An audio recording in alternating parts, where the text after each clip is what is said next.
Hello, everyone, and welcome back to my channel, and welcome back to my thoughts.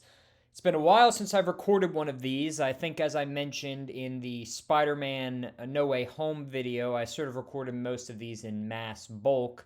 So I recorded Black Widow, Shang-Chi, Eternal, Spider-Man, all around the same time. So now I will be recording the last three films of Phase 4.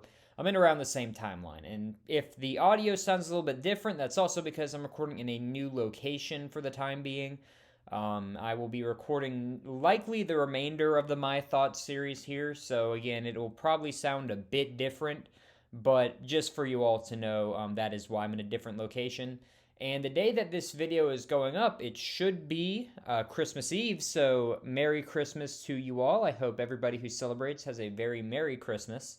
And to everybody else who has had holidays and different celebrations that they have, experienced during December, I hope you all have had a great month and have had some great holidays. So, just for all of you who are new to the My Thoughts series, this is the series where I give my thoughts, as the title suggests, on different projects in Phase 4. We started out in Season 1 by talking about the Disney Plus shows, and we ranked all of them. It ended up with WandaVision being the number 1 show, and Miss Marvel being the last ranked show. So, with that being said, it was an overall a pretty good look into what we could expect moving forward, and hopefully we'll see what Disney Plus shows are like in the next coming phases. But moving on past that, we ended up moving on to Season 2, where we start talking about the films. And so far, we have Spider-Man No Way Home ranked in the number 1 spot. We have Shang-Chi in the 3rd spot. We have Black Widow in the 6th spot and Eternals in the 7th spot. So pretty much we have to figure out what the second best film is, and then what films place in the 4 and 5 spots respectively. And today we are moving on to Doctor Strange in the Multiverse of Madness. And this was one of the more hit or miss wide-ranging films out of the entire series. And it's really because there was a different sort of direction change, having Sam Raimi, who is more of a horror film enthusiast, directing this film. Of course, he's also known for directing some of the Spider-Man films, but he's always wanted to direct the Doctor Strange film, and this is really his, expedition into a film like this and into the MCU. But more importantly than that, this movie had a lot of hype and buildup that it had to accomplish. The first and foremost being that this film was the first film that we were formally going to be introduced to the concept of the multiverse. And of course, as you all know, the multiverse is the new big phase of the MCU. It's the new big concept. It is what the entirety of Phase 4 is being based on. And they had to find a way to make it make sense in this film, from a character who has always sort of been known as, being different. Doctor Strange has had some weird concepts in his film, and, it sort of makes sense that the multiverse is something that would be explored in his film and through his series. But more importantly, as I think I've mentioned before, Doctor Strange is quite clearly being set up to be this cycle's or this phase's Tony Stark. So the film had to do a good job setting up how exactly he was going to come into that role, because what we've seen him so far is he's really been sort of a selfish character. He hasn't really cared about anybody else, not even Christine, not even Wong. I mean, not really anybody else. He didn't make the final sacrifice at the end of Endgame. Doctor Strange is a character who I think the MCU and the MCU writers want us to like, but they haven't really taken a lot of steps to really secure him as a likable character and make consequential character growth, and that is really what this film had to do. So again, it had to introduce the multiverse concept and explain what the heck it is, and also more importantly, help begin to explain Doctor Strange's character, because we know that likely at the end of this phase, Doctor Strange will be one of the heroes who will not be returning. So we have to find a way to make sure that he is fit in as the new Tony Stark and that emphasis is put on him. So again, there was a lot of stuff leading up to this film, and that's what made this film important. So starting off, as of course, we're going to talk about some of the main characters, then we're going to go to my favorite scene and worst scene, and then we are going to rank it. So starting off, we have to start with Doctor Strange. So as I mentioned previously, just a few seconds ago, Doctor Strange has not seen much character development. And I think this film believed that they had given him character development, but it was really a lot more of the same. Doctor Strange thinks he's better than everybody else, and he's unapologetic in sharing that belief. He's not over Christine, but yet he treats Christine like garbage. They try to pull the rug out from under you at the very end, where it seems like, he's sort of figured out his mistakes with Christine, but that's not really anything more than them just, trying to fix bad writing, essentially. And that it's disappointing. It really is, because I think that there was a lot of hype around what they could do with Doctor Strange, and his character growth is basically disguised as him just making up for very poor decisions that he's made along the way. He still has a very uncaring attitude. Even when he's making significant progress towards, showing that he cares about a character like America Chavez, which we will talk about in a little bit here. It's not really clear if he's truly doing it because he's trying to be a good guy, or more so because he just feels an obligation to her. And those are two very different character qualities. Tony Stark, for example, if we think about his relationship to Spider-Man, he did it because he cared about Spider-Man and he truly felt a father-son relationship with him. Maybe not at the start, but later on. And here, they're trying to portray that Doctor Strange feels a child mentor or mentor mentee relationship between himself and America Chavez, and it just never comes off that way. And if that's truly what they're trying to get across, they are not doing a great job presenting it that way. So again, I like Doctor Strange. I think that he as a character is cool, but how they try to show his character in the MCU, I think, severely falls flat.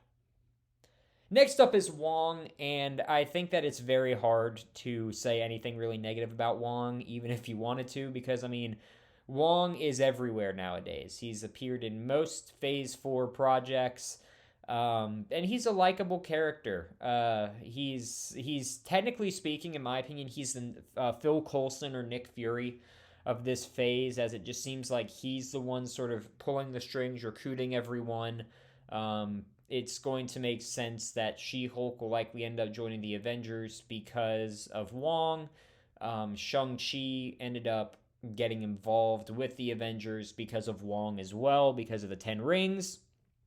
But, again, it works because it makes sense. You need sort of that character to act as the catalyst to put things together, and that is truly what Wong's role is in Phase 4 so far. And in the movie, we find out that he is not only the Sorcerer Supreme, but he is really the one who is tasked with defending Kamar Taj from the Scarlet Witch, who, again, we will get to in a little bit here. But overall, he played a really minor role out in the whole film. He basically gave Strange motivation to get back when he got sucked into the portal that transported him to a lot of different multiverse realities. He said, I need to get back so I can protect Wong because he's with Wanda by himself right now. But in the few spots in which he was shown in, he truly shined. Again, he is a comedic relief character that I think does work out relatively well. And as I said in some of the past few films, there's a lot of comedic relief characters that don't work out very well, but Wong, most of the time, his comedy doesn't come from him trying to be funny. It just comes from him being Wong and, just sort of the things that he does. So, again, overall, great character. Not really overly utilized in this film, but that works out fine because where he was utilized, it was great. So, as always, Wong gave a fantastic performance, and I really hope we get to see him more in Phase 5.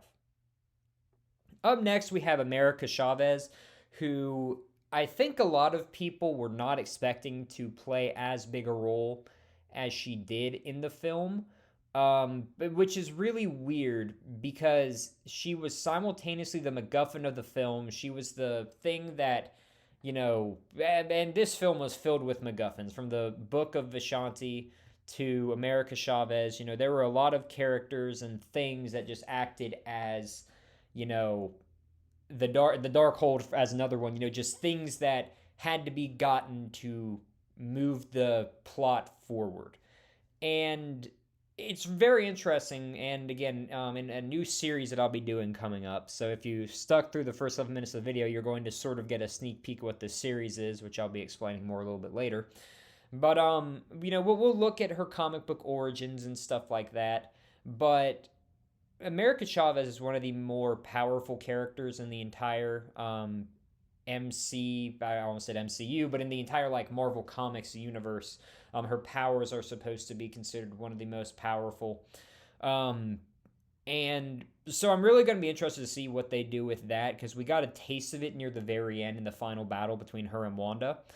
But we didn't really get a good sense of that prior, because she's just a kid, and for all intents and purposes, she acted like a kid. She was scared of someone coming after her, yada, yada. And despite the fact that she was such an important part and they really wanted to build this mentor-mentee relationship between her and Strange, they really didn't give her great character depth. And maybe that's because we will get a new project with America Chavez, or we will have, a lot more insight into how she is as a character and how she is as a person. But for right now, we really don't have much. And I will also say this, and I've heard a few people talk about this, and I really didn't consider it until I heard some different perspectives on this. But her backstory is explained poorly. Of course, her and Strange step on I remember what's like a memory platform or something like that in the new reality that they find themselves in. And that's where we find out that every time she gets freaked out, she can open up a portal and send people to a different multiverse, and that's what happened to her two mothers. And while I think that, it did its role in explaining the backstory, it would have been more impactful if her and Strange had a deep conversation where she explained this to him, and then we got a flashback explaining this, in my opinion at least. And again, we can disagree on something like that, but I wish that her backstory was explained better. However, I will say that I am probably going to butcher this name, but Jacqueline Gomez, the actress who portrayed America Chavez, absolutely killed it in her performance. I'm really excited to see more of her. And overall, again, I thought how the studio decided to introduce the character was disappointing, but the character herself was, I think, a hit and is going to be a big character moving forward. Last character I'm going to talk about is the Scarlet Witch. And I am a big fan of Wanda Maximoff. I enjoyed WandaVision, as I've said, and I've heard a lot of mixed bag opinions on this, because this was really the first film where you had to have watched a Disney Plus show in order to understand something that happened in the MCU. And I still think when we get the Marvels that will change, because I'm assuming you will have to have watched Miss Marvel to fully understand what happens in the Marvels movie. But there's mixed opinions on if you really needed to watch it or not. I think you should have, but there were a lot of things that were not specifically related to Scarlet Witch's character that didn't make sense, such as there was no Vision at all in any of her realities. I think the in-world explainer would be that she got over the fact that Vision was dead, excuse me, and she sort of learned to cope with that, and she learned that the children were the most important thing in her life. That would be my in-universe explanation, likely, but in reality, I really don't know how they would seek to explain that. I believe I read somewhere that the writers did not see WandaVision, which, if that's true, that is just a very poor showing on the writers of Doctor Strange and the Multiverse of Madness. But still, overall, I mean, I think it's a minor critique, but I think it's one that I have to talk about with their character. So in reality, I think that her as a villain was supposed to work incredibly well, and on paper it would work incredibly well. But I think it was clunky. A lot of the dialogue that she gave was made to get an audience reaction. I mean, I clearly remember seeing it in theaters, and when she says, if you do not hand over the girl, Wanda will not come for you, but it will be the Scarlet Witch. And there's literally just a pause for there to be an audience reaction. And it seems like that was most of Wanda's character in this film. And sorry, I'm jumping back and forth between calling her Wanda and Scarlet Witch. Again, either name could work for her. But I think really this film was just to show how powerful she is. And my working theory right now is the reason that they took her out was because she is, in my opinion, as of right now, and if you watch my Power Level series, cheap plug for that, you know that I ranked her as the most powerful being that we have seen in the MCU thus far. And I think the reason they took her out is because, as of right now, there's really nobody who matches her power. I think that Doctor Strange will end up getting to her power, but we're going to have to build up to that, obviously.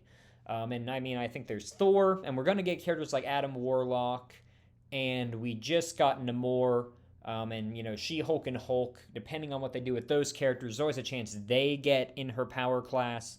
But I think they had to take her out because she's too OP at this point.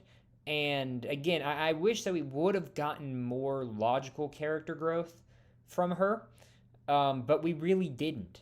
And the thing that I think is most painful about it is that Elizabeth Olsen gave an amazing performance as always. I mean, I think Elizabeth Olsen is one of the best actresses in the MCU, and she absolutely killed her performance as Scarlet Witch. And I think that had they given Scarlet Witch more character development, it would have been a much, better perceived job in the role. But there's not much more Elizabeth Olsen could have done to make the performance better. It was just hurt by lack of writing. So overall, I think that, again, Elizabeth Olsen killed it with the performance, but it was really cut back by choppy writing. But she did make a very imposing villain, which is nice compared to some of the others that we have seen thus far.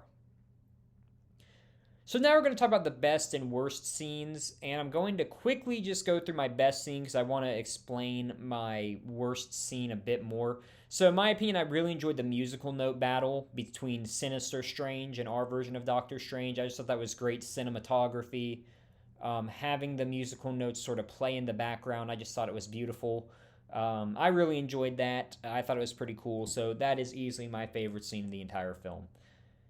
And the only reason I'm really skipping past it is because my worst scene is the Illuminati, but it's not the scene where they're introduced. It's just their inclusion as a whole, because they were clearly just included to, again, get an audience reaction. And this is really the movie that stemmed my hatred for the whole pointless cameos. Now, I know a lot of people are going to argue that the reason they were included was to show that there is a multiverse and that there are different variants of our characters out there. But when you introduce a character as big as Mr. Fantastic, who is personally one of, I think, arguably my favorite character in all of Marvel, and you put John Krasinski, who is the character that is, or the actor who is, being begged to portray that character, he's going to take away from anything else you try to have that scene represent. You bring back Anson Mount as Black Bolt from the failed Inhuman series. I actually just watched the Inhuman series. I completely agree. It is not a great series. Um, but those are really going to be the people that are talked about. I mean, it got to the point where I think initially everybody was, freaking out because, oh my gosh, Professor X is coming back. But no, it turned into John Krasinski and Anson Mount are back as their characters. And just to watch them get killed off as they did, again, it just shows you how pointless that cameo was. You could have done a number of other things. I mean, in my opinion, if you wanted to make Professor X the big reveal, I think you could have kept Captain Carter and Rambeau Captain Marvel. But I think what you should have done is you should have gotten a Loki variant, maybe have President Loki be on the Illuminati, and then maybe have, a Black Panther variant. Maybe have Michael B. Jordan come back and cameo as Killmonger, who ended up becoming and staying the Black Panther, stuff like that. I know there were some talks of them having an alternate Tony Stark. I think we're eventually going to get that, so I don't want them to, rush that. But again, I think the biggest issue is the fact that they chose to put those two characters, both Mr. Fantastic and Black Bolt specifically, who are two big characters and two fan favorite comic book characters. It was just not going to work out well.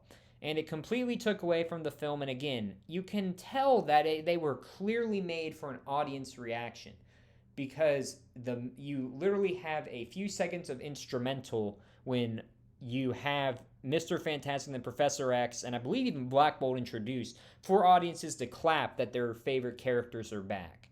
And I just... Again, it was something that really got on my nerves, and I think that if they were going to include the Illuminati, they could have changed who they put in there and made the scene a lot more fitting, because now instead of remembering what really happened in Multiverse of Madness, a lot of people are fixated on, will John Krasinski return as Mr. Fantastic? And I think that because of that inclusion, it completely shifted the narrative. So with that being said, let's get to the ranking portion. I know this has been a long video, but I would rate Doctor Strange in the Multiverse of Madness the 4th out of 7 films in Phase 4. It's not awful, but it's also not great. As I said, the character performances leave a lot to be desired. The Illuminati, in my opinion, just completely takes away from anything that, could realistically be done to focus on the film itself and the progression of the film itself. But with that being said, again, it is watchable. Again, I've watched it 2 or 3 times, but it's just not great. So with that being said, again, it's 4th out of 7. It's in the mediocre tier of films, as I've said. So that leaves the 5th and the 2nd spot remaining. And we will figure out where Thor: Love and Thunder falls next time. Thank you all for watching my video. I hope you all have a Merry Christmas, and as I said, I will see you all in the next video. Take care, everyone.